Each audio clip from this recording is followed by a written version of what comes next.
అందరికీ నమస్కారం. ఒక దొంగ దొంగతనం చేయడానికి ఒక ఇంటికి కన్నం పెట్టి లోపలికి ప్రవేశించడానికి చూస్తుంటాడు. ఇంతలో ఆ కన్నం గుండా ఒక నల్లత్రాచు లోపలికి వెళ్ళి ఆ ఇంట్లో ఉన్న వాళ్ళను కాటు వేసి చంపి మెల్లగా దొంగ పక్క నుంచి అతనిని ఏమీ చేయకుండా వెళుతుంటే ఆశ్చర్యపడిన దొంగ అలాగే చూస్తుండగానే కొద్ది దూరం వెళ్ళిన ఆ నల్లత్రాచు ఒక పెద్ద వృక్షంగా మారుతుంది. అది చూసిన దొంగ తను వచ్చిన విషయం మర్చిపోయి భయంతో విస్మయంతో అక్కడే నిలబడి చూస్తుంటాడు. ఆ వైపుగా వచ్చిన ఒక బాటసారుల బృందం అక్కడికి వచ్చి ఆ చెట్టు నీడను విశ్రమించడానికి సిద్ధపడి అందరూ కూర్చుంటారు. అలా కూర్చున్నవారు బలమైన ఆ చెట్టు కొమ్మలు పడి అందరూ మరణిస్తారు. అటు తరువాత ఆ చెట్టు ఒక స్త్రీ రూపం ధరించి వెళుతుండగా చూసిన ఆ దొంగ ఆ స్త్రీకి దగ్గరగా వెళ్ళి, ఎవరు నువ్వు? ఎందుకు ఇలా చంపుతున్నావు అందరినీ అని అడుగుతాడు.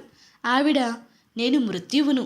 ఎవరు ఏ విధంగా ఏ సమయంలో చంపబడాలని రాసి ఉందో ఆ ప్రకారం వాళ్ళ ప్రాణాలు తీయడం నా కర్తవ్యం. అందుకే ఆ ప్రకారంగా రూపం మార్చుకుంటూ ప్రాణాలు హరిస్తున్నాను అని వివరిస్తుంది. అది విన్న దొంగకు తన మరణం ఎలా ఎప్పుడో తెలుసుకోవాలని కోరిక కలుగుతుంది. అయితే నేను ఎప్పుడు ఎలా మరణిస్తానో చెప్పమ్మా అని వేడుకుంటాడు.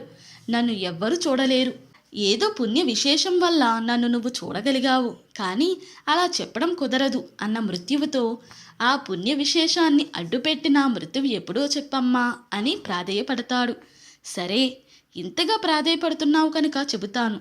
నీకు ఇంకా సమయం ఉంది. ఆలోపు మంచి పనులు చేసి బ్రతుకుతూ నీ జన్మ సార్థకం చేసుకో. ఈ రహస్యం ఎవ్వరికి చెప్పవద్దు అని హితవు పలికి, సరిగ్గా ఇదే రోజు మరుసటి సంవత్సరం పలానా సమయానికి ఏనుగు చేత తొక్కబడి మరణిస్తావు అని చెబుతుంది.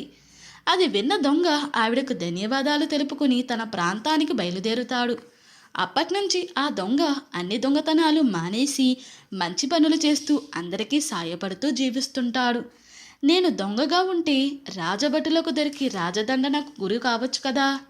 ఇప్పుడు అలాంటి అవకాశం లేదు కాబట్టి నేను మృత్యువు నుండి తప్పించుకోగలిగాను అనుకుంటాడు. కానీ అనుకోని విధంగా ఇంకెవరో చేసిన దొంగతనానికి ఈ దొంగ పాత నేరస్తుడైన కారణంగా ఇతన్ని అనుమానించి తీసుకెళ్లి రాజు ముందు నిలబెడతారు. నేను ఏ దొంగతనం చేయలేదు, నేను మంచిగా మారాను మహారాజా, మంచి జీవితం గడుపుతున్నాను అంటాడు.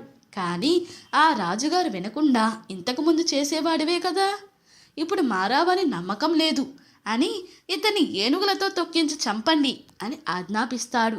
మృత్యువు చెప్పిన గడువు దగ్గరకు వచ్చింది. ఇక లాభం లేదని రాజుగారు విధించిన శిక్ష అమలు చేయడానికి తీసుకెళ్తున్న ఆ భటులతో ఇలా వేడుకుంటాడు. నన్ను ఇంకే రకంగా అయినా చంపండి, కానీ ఏనుగు ద్వారా మాత్రం వద్దు. ఇది నా చివరి కోరిక. చివరి కోరిక తీర్చడం మీ ధర్మం కదా అని అంటాడు. అలా రాజాజ్ఞను ధిక్కరించలేము. రాజుగారు ఏ శిక్ష విధిస్తే అది మాత్రమే అమలు చేయాలి మేము అంటారు వాళ్ళు. దొంగ ఎంతో బ్రతిమాలిన తరువాత, కానీ చివరి కోరికగా అడుగుతున్నావు కనుక ఒక పని చేస్తాం.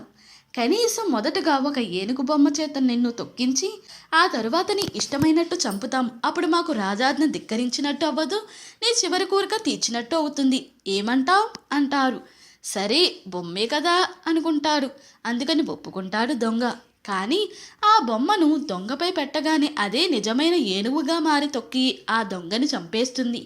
అలా విధి నిర్ణయించినట్లుగా నియమిత సమయానికి దొంగ మరణిస్తాడు. అందుకే ప్రతి చిన్న విషయానికి భయపడవద్దు, జరిగేది ఎలా అయినా జరుగుతుంది అంటారు పెద్దలు. అలాగని మొండిగా ఇష్టం వచ్చినట్టు చేయకూడదు. మృత్యువు ఎప్పుడో ఒకప్పుడు వచ్చి తీరుతుంది.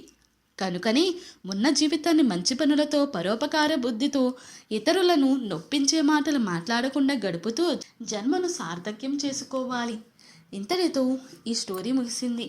ఈ స్టోరీ కనుక మీకు నచ్చినట్లయితే మరియు నా ఎక్స్ప్లెనేషన్ కనుక మీకు నచ్చినట్లయితే ప్లీజ్ లైక్, షేర్, సబ్స్క్రైబ్.